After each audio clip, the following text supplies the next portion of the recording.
The first step for us is to get rid of this silly test that we did in the last video. And I'm going to right click on that and just get rid of the sheet altogether.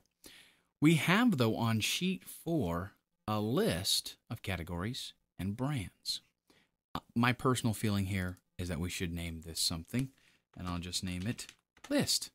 That way it's easy to remember and we know it's there. On sheet 1, I'm going to double click this and we'll call this inventory. What we want to do is have a drop down box here. Instead of having to type these things over and over and over again, always the same thing. We want a drop down box to show up there and for the brand. Now for the model, we're going to have to type that because there are so many models we couldn't build a list really, and the model should only show up one time in this inventory list anyway. So here's how we go about building our list. Click on the cell that you want to add your list to. Go to Data. Then go over here to Data Validation. We're going to change this Allow. Click the drop down. Change it to List. Okay, now Source. What is our source going to be? Now I'll tell you here a secret. If your source is going to be on another worksheet, you got to figure out what it is first, because once you click on this, you can't click on anything else except cells in the current sheet. Okay, so sorry, that's the way it works. What does that mean we got to do? Well, we got to start over. Let's click Cancel, go to List, and I'm going to note that my category list is B5 to B12, and my brand list is C5 to C12. So with that information now, I'll go back to Inventory on my cell, click Data Validation, click the drop down to go to List, and I'm going to reference that list. Equals.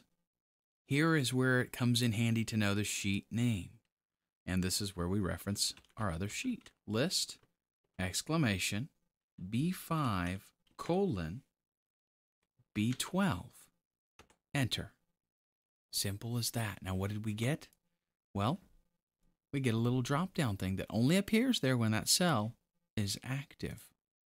And if we click the drop-down, lo and behold, all of the items in that list, and we can just click on one of them.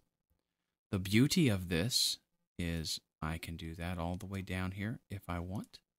Each one of these, though, has that drop-down capability.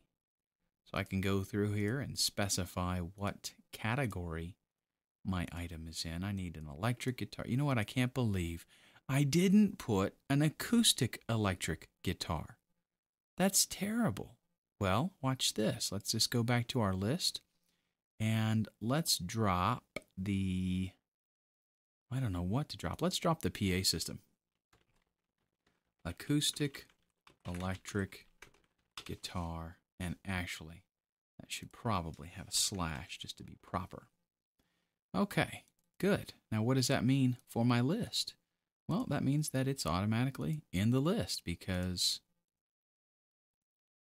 that's the way these things work, And let's just add a few of these, get them all filled up. I need a guitar amp. Let's see, do I have any bass amps? Yeah, I got one of those. Okay, good deal. So what about for brand? Works the same way. Click the cell you want to be in. Click Data, Data Validation. Change this Allow. This is on the Settings tab. Change that to List, and then specify our source. Equals, again, point to the sheet that we're working on with an exclamation mark, and C5, colon, C12.